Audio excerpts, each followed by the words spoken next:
Hi guys. I'm going to do a question from the chat real quick, but before I do, that last song was Space Between from the Apartment soundtrack, and I just want to remind everybody about the Apartment Kickstarter that is going on for one more week and has not quite reached its goal but is really close.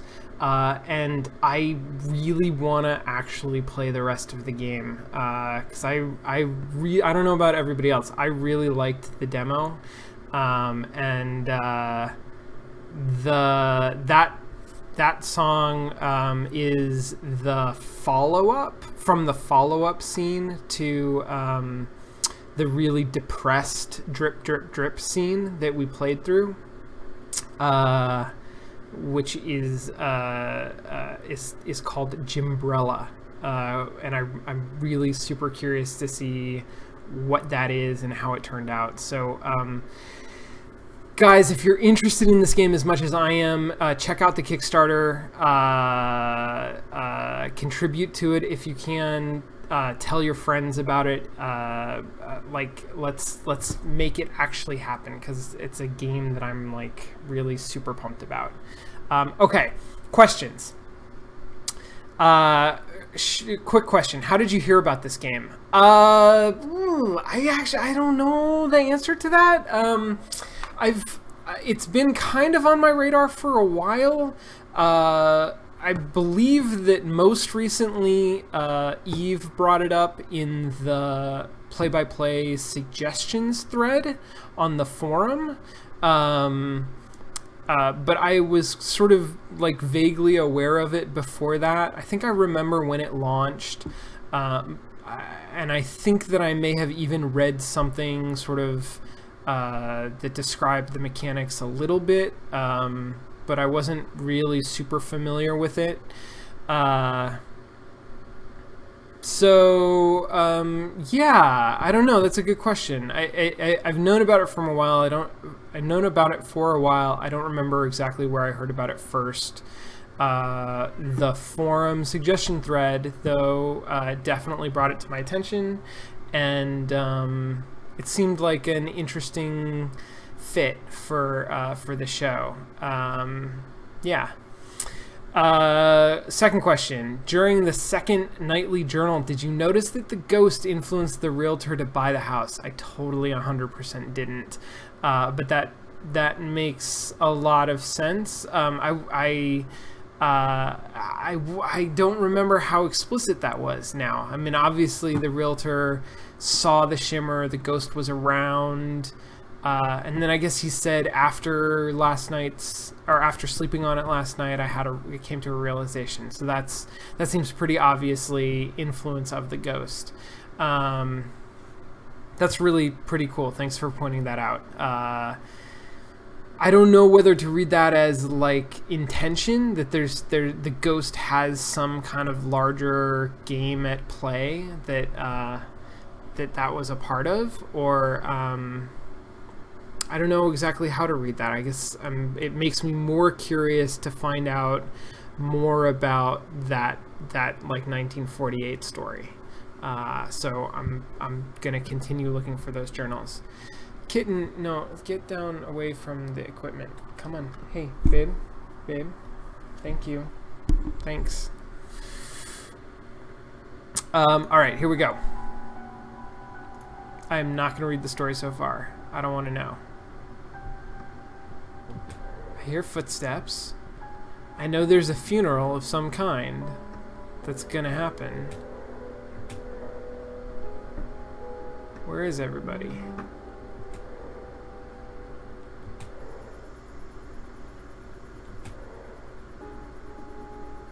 Oh, guys, I'm on the wrong screen. So sorry. How is that? Is that better? Fuck. Okay. Nothing happened. Don't worry. I zoomed around the house for a moment. Thanks, everybody. I zoomed around the house for a moment, and I have yet to find anybody. I don't know where anybody is. There's lots of stuff glowing in this room, but I don't want to Cat, that is your ear. Cat, come on. Cat, let's go. Down. Let's go down. Come here. Come on. I'm trying to play a game. Ugh. You are ridiculous. Okay. Here we go. I'm so good at this. Between the screen and the cat and then knowing what I'm doing. There's a person.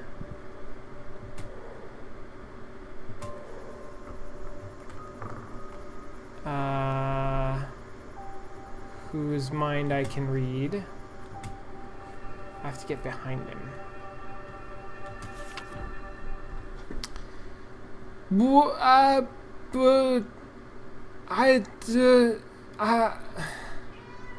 I don't know what's going on here. Are they closer together? Like physically, they're almost touching now. I think they weren't before.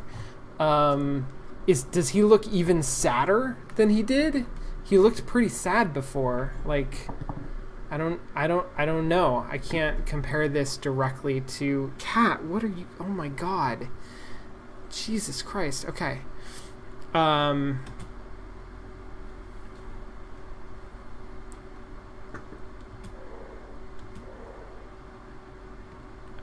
Looking for more memories.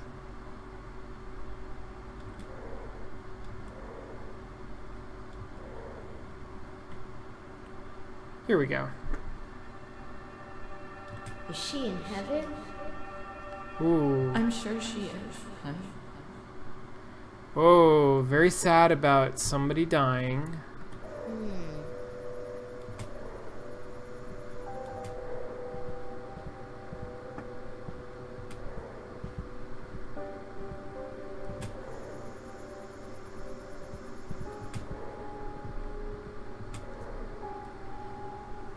You. Hey, you.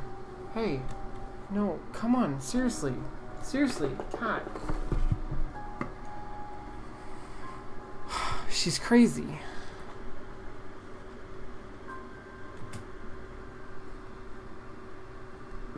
Okay. I still don't know where Dan is. Oh my God. But I like how Linda Just journals. Got home and wow. Now I wish we'd had a bigger gallery.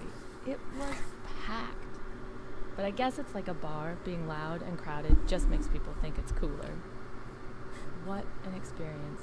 So many people said that the promo in the paper caught their eye and stood out from the usual notices. And I've got a call with the agent Dan found scheduled on Tuesday. I don't know how I'll feel in the morning, other than hungover. But right now, I want that rush again. So that feels like it's just directly a reward for the fact that we chose her story last time. Like I just get some positive feedback from her. Oh. Is this a in the memory thing? Weird. Visiting artist Linda Kaplan's show this week was a talk of the local art world hosted at the Westlake Gallery. The collection on display was striking. The artist, joined by her husband and son, was on hand to discuss her work with guests who filled the room nearly to capacity. Unlike other recent shows, this one, blah, blah, blah. I haven't been looking for notes and things to read while I'm in memories, because I didn't think I could do that. But now I wonder if that was like a memory specific note or... Oh, she's really sad. She's super sad about somebody dying. And there's a letter up here that will probably tell me more about it. I'm gonna go look for that letter.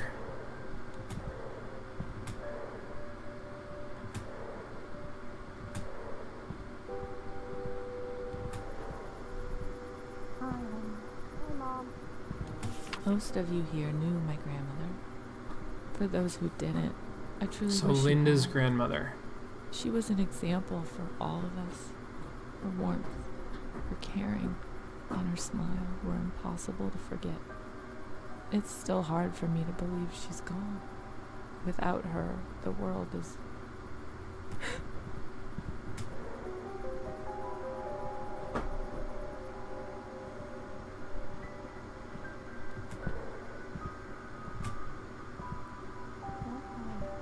So long since anyone's heard from me. What does that mean? I don't think I've read his mind yet. Oh, there we go.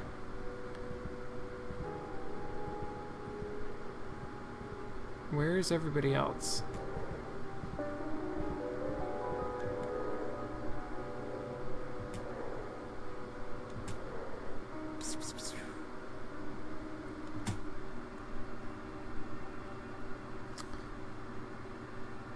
There's definitely a really interesting balance between the stealth part of the game and the like going around collecting clues and reading notes and things part of the game.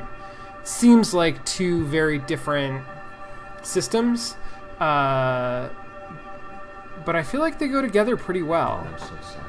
Tell me what I can do. Just be here for me. She just needs support and comfort. There's got to be something else somewhere. I think the rough draft was just enough to keep Paul off me a little longer. I hated sending it to him like that, but it was way better than sending nothing. At least I can prove I was working and that things are moving forward. He seemed to like the ideas that were there, though of course he had a lot of feedback. Fair enough. It was a rough draft, and I can't imagine the hell I would have caught if I'd sent him an empty envelope. Why would you send him an empty envelope? Wouldn't that just be, like, Here we go. pouring salt in the wound? Okay, now I have to figure out how to look at all of this stuff that's around here. Because there's a ton of stuff. How's my man? I'm good. Mark the 21st of this month on your calendars. For one day only, watch the world-famous Fighter 5 as they scream across the sky. Witness death-defying feats of flying in a display unlike anything you've ever seen. Guaranteed to blow you away. Don't miss it. I have no idea what that is Got about. off the phone with It's Mom. probably something Tommy wants She to told me do. about Grandma Joe. I know we expected it sooner rather than later, but this is hitting me so much harder than when Granddad died last year. Do you remember going to Grandma Joe's house after school on Wednesdays and playing until Mom got off work? How Grandma Joe always had a surprise for us, even if it was just cookies in the oven. She'd always time it so the whole house would smell like them when we got there. That makes me I want hope cookies. the minister captures those little moments because they don't seem as little now. I wish the circumstances were different, but it will still be good to see you at the funeral. What am I saying? You probably won't even get this until after the funeral. I guess I just needed to write anyway. Love, Linda.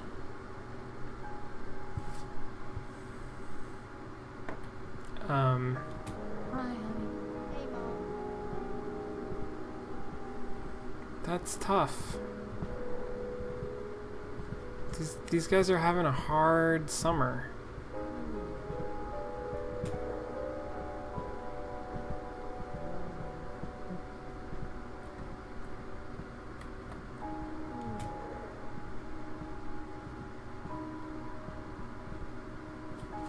I hear footsteps, but I don't know where they are, where they're going.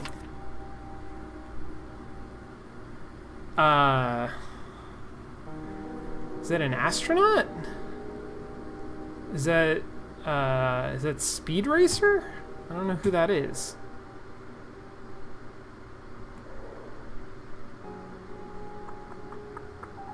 Alright, where am I going? What am I looking for? I already looked at that note, right? Is there anything else in here?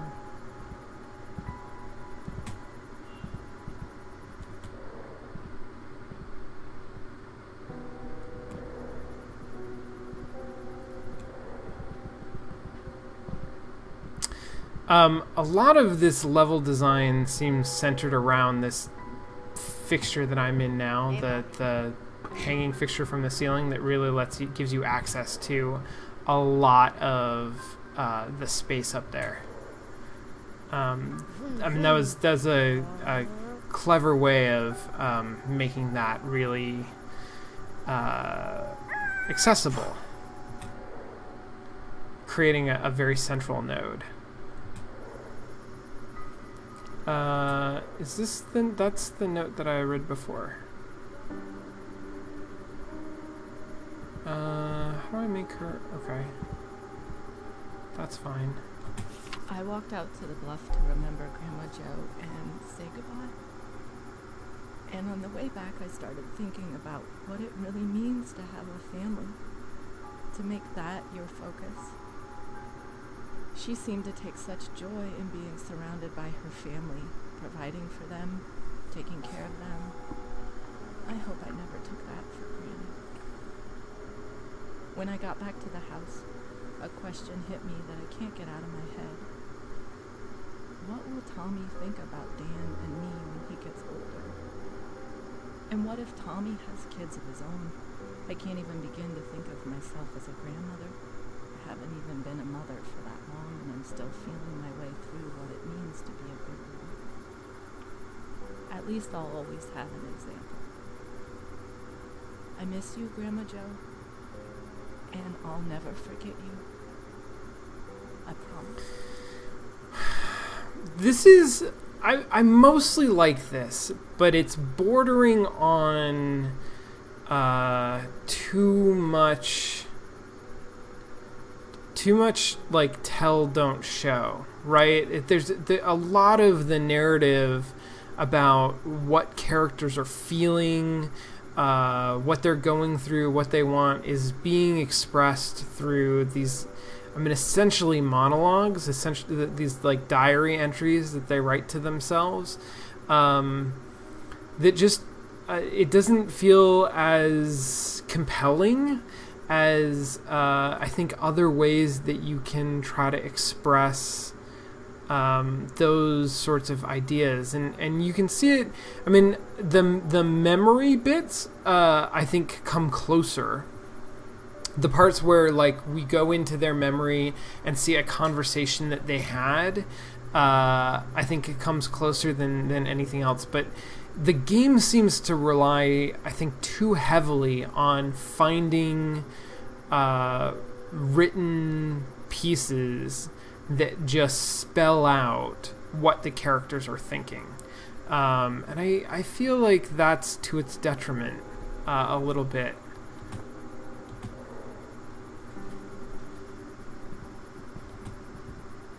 Magazine says there are going to be a ton of planes. He needs to call and buy a ticket if he's coming to the funeral. Oh, is Dan even going to go to the funeral?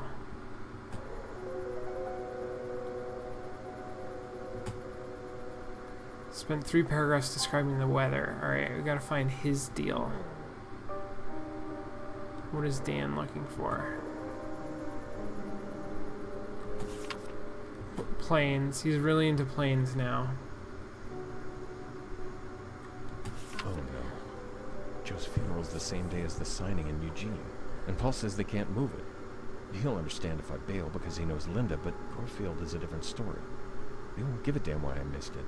They'll just get a memo and put it in a spreadsheet somewhere and write me off just a little bit more. And it's not just the timing. If I do the reading, I've got to get that chapter in shape. It's not even remotely ready for anyone to see it. Can't worry about what Paul says. He's my agent. He's supposed to stroke me. And what about Tommy? It's interesting that the relationship between Linda and Tommy seems to be really downplayed. Tommy and Dan, like Dan is very concerned about his relationship with Tommy, and Tommy seems to be very focused on his relationship with Dan. But less so on Linda. Maybe because Dan is the actor character, the person who's actually making decisions, which we can talk about the gender politics of that. But that's interesting. It's interesting how Tommy keeps coming up in Dan's storyline and not in Linda's. Or, I mean, she's worried about sort of like, I guess, longer term things about Tommy. She thinks a lot about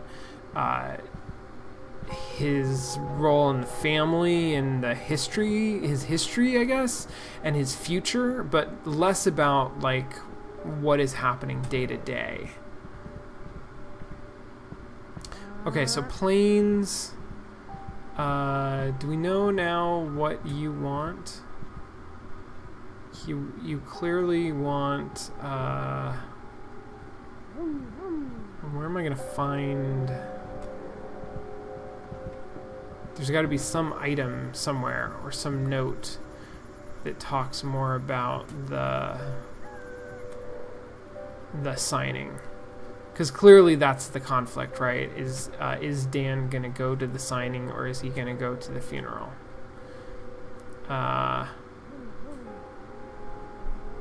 Although actually, it's Linda's thing is for him to call to book a ticket. So maybe, I don't know. Maybe his thing is different. Not sure where to go with that. Where did he take off to? I've looked at that. Call Paul first thing tomorrow morning. Any possible way to move it? Is this thing announced yet?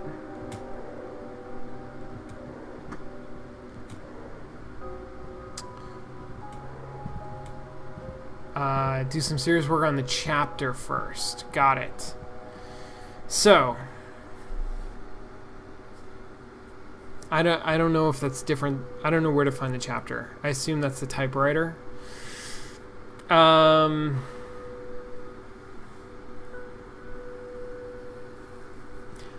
Again, okay, so I still find Tommy's story to be the least compelling story. Tommy as a character isn't that interesting, and I guess he's only 5, so I don't know if he should be more interesting, but I don't care as much about him as I care for the other characters. I feel like they're developed much further than he is. Like, he's got a problem with bullies, I guess, and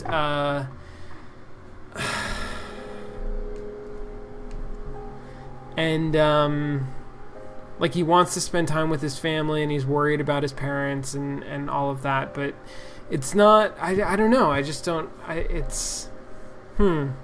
So, I'm feeling less compelled to sort of, you know, spend time with him, especially, like, it seems like there's really important stuff going on. Here's what I think. I think Dan needs to work on his chapter, and I think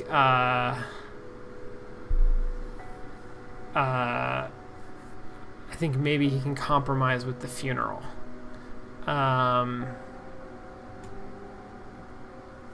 That's what I think.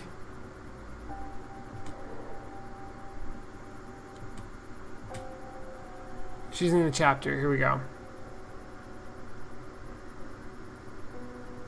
I'm doing this. I'm going with Dan.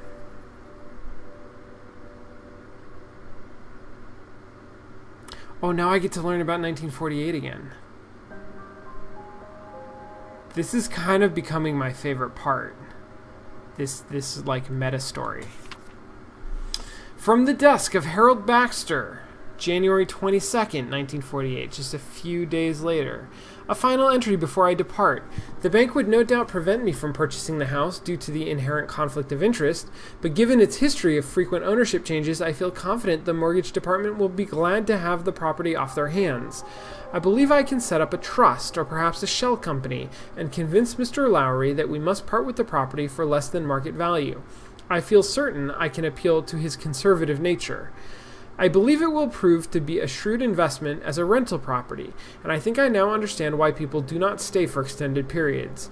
I find myself unable to describe the feeling precisely, but in my time here I have found my mind drifting in strange ways, as if it was not always my own. Okay, so if I didn't pick up on this earlier, like now it's becoming more explicit that that the ghost is influencing Harold Baxter. But the natural beauty is undeniable. Perhaps shorter visits are a wiser use of the property. Yes, I believe that is a fine idea indeed. Is that Harold's idea? Did he come to that on his own? So I think I'm going to select the phone. But let me look around for more journals first.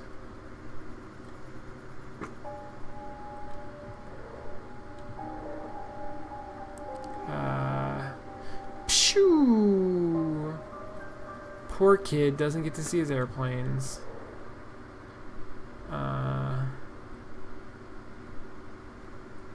Hope Tommy understands. Oh, here's a journal. Diary of Claire Bradford, September 4th, 1961. Different person, couple decade later.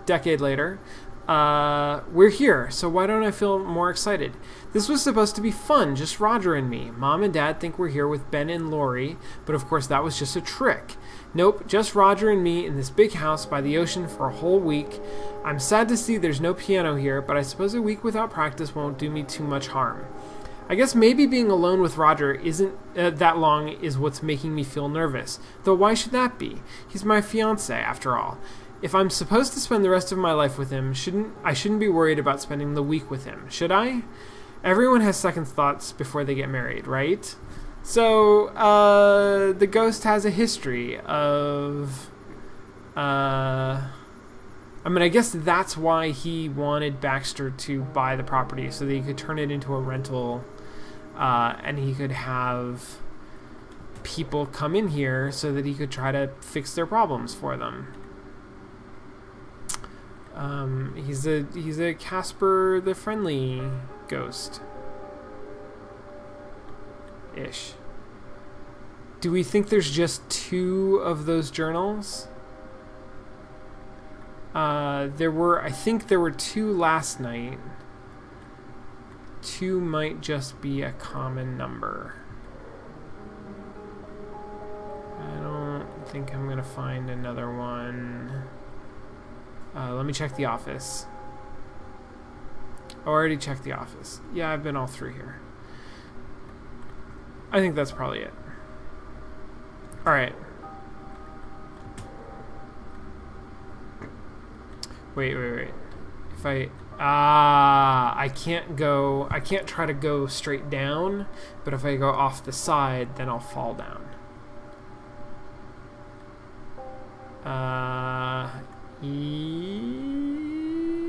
Yes. Let's see how this turns out.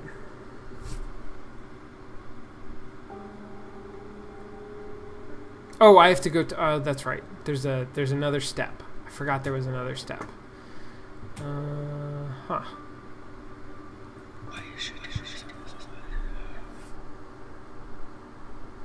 Like, I appreciate the thoughts that appear above them. I feel like that's... Dan knew his books had drifted almost completely out of the public eye, and he couldn't turn down the chance to get his work back on the literary spotlight. He drove to Eugene on the 21st and was surprised to see a line out the door of Brackett Books. Paul had delivered. Dan wasn't completely happy with the chapter he read, but the crowd certainly seemed to like it. He left Eugene with confidence boosts that carried him for days.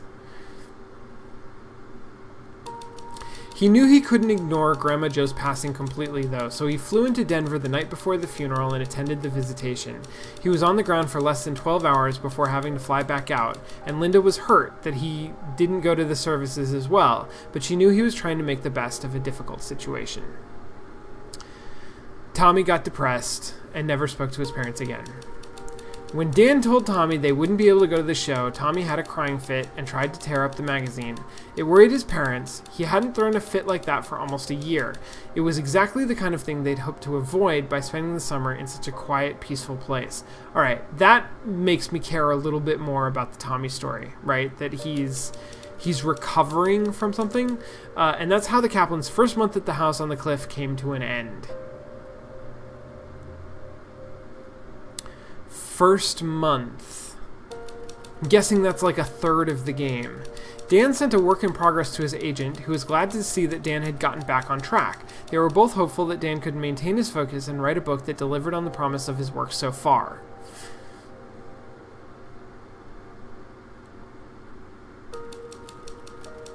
A few nights later, Dan and Linda got a babysitter and drove into town for a date. Dan surprised Linda by giving her a necklace he'd snuck into town to buy the day before, and Linda surprised him back when she gave him a watch he'd had his eye on. When they got home, they crept upstairs, made sure Tommy was asleep, and then made love like it was their wedding night again. That's so sweet. The next day, Dan made good on a promise to take Tommy into the woods and look for arrowheads, though he barely had the time. Tommy could tell his father was disinterested, but once he found an arrowhead, his spirits improved a bit. Dan waited while Tommy explored but didn't join in, and shortly after Tommy found the lone arrowhead, something else happened. They still had 2 more months on the coast, and their story was just beginning. Oh my god, I love this game so much now because it just told me how long it is.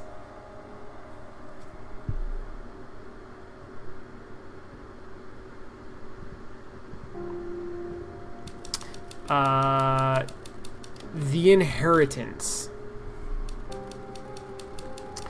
Dan got a letter with some surprising news. Someone has turned... Oh, shit! Someone has turned off a few lights in the house. Lights that have been turned off cannot be possessed. Press E to continue. Oh, that's an interesting twist. So... I think that just means that there are fewer nodes now for me to travel between, so I'm going to have to plan my travel more carefully, or not even actually. I'm not really planning travel, but I'm going to have to learn some new routes, and it's going to be trickier to get from place to place. Okay, excellent. Fantastic. I'm going to take a little bit of a break and come back and do a Q&A. Oh! Before I go, I just want to say I had this conversation this week, which is why it's on my mind. I've been playing a bunch of indie games because we're starting our preliminary jurying for this coming year's Indiecade Festival. So I've been playing a bunch of indie games, and one of the things that I find that is really frustrating is that games often don't do an adequate job of indicating how long their experience is going to be. And this is a problem, I think, in indie games, mostly because indie games are so variable. Like, you can have an indie game that is extremely polished, that looks gorgeous, and is only 30 minutes long. And then you can have an indie game that has a different level of polish or a different aesthetic that is several hours long, and you can have anything in between. And so, as a person who plays games, I find it really disconcerting to go into an experience without any kind of a definite idea of, well, 2 things. First of all, what is my expected investment? Like, how long does the game expect me to sit down and play? Which is like both how long is the game, but also how long are the discrete sections of the game? Like, can I play for 5 minutes and then set it down, and like, is that going to be okay? Is the game going to remember where I am? Just to pick on Asher, a game like Threes is designed so that, you know, you can like set it down and pick it up after any number of minutes. A game like Royals, that game doesn't have a save state. So you are expected to play an entire game of Royals, which can take between like 10 or 15 minutes to an hour. So having that sort of sense of how long the game is going to take feels really important to me, and it's something that like we get in other media. Certainly, I mean, best example, when you watch a TV show, TV shows come in extremely constrained running times. Like, you're either going to see a show, it's going to be 11 minutes, 22 minutes, or 44 minutes. And like, that's like exactly, you know exactly how long you are sitting down for. And so when you're watching that, you have a sense of what this sort of narrative arc is and where you are in it, and you are able to manage your expectations in a certain way because of that. When you go to a movie, you know the movie's going to be about 2 hours long. And so, like, you might not know exactly where the ending is. Like, it might fool you, right? Like, Minority Report feels like it's going to end, and then there's, like, another third of the movie. But it's not going to be like, I think this is only going to be 15 minutes, and then it goes on for 2 hours.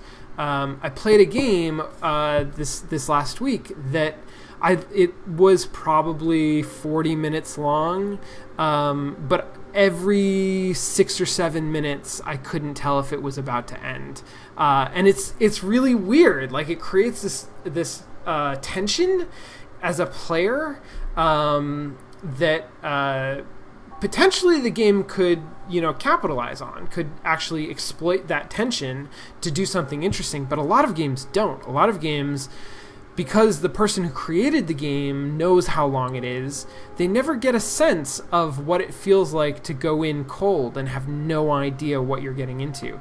So, anyway, that's my rant that's been on my mind this week. I love this game because I not only have a sense of what the sort of discrete chapters are, and it's very easy for me to put it down and know that I can pick it back up in between these chapters. But I also now know essentially how long the game is going to be. I've played through a third of it. Each of these chapters is basically a week or a week and a half. It seems like there's 3 to a month. And I'm going to go through the 3 months of summer, and then that's going to be the end of the game. I love having that kind of understanding of what come on, hey babe. I love having that kind of understanding because it helps me understand what's going on. I mean, it just makes me feel more comfortable in my experience of the narrative, I think. Okay.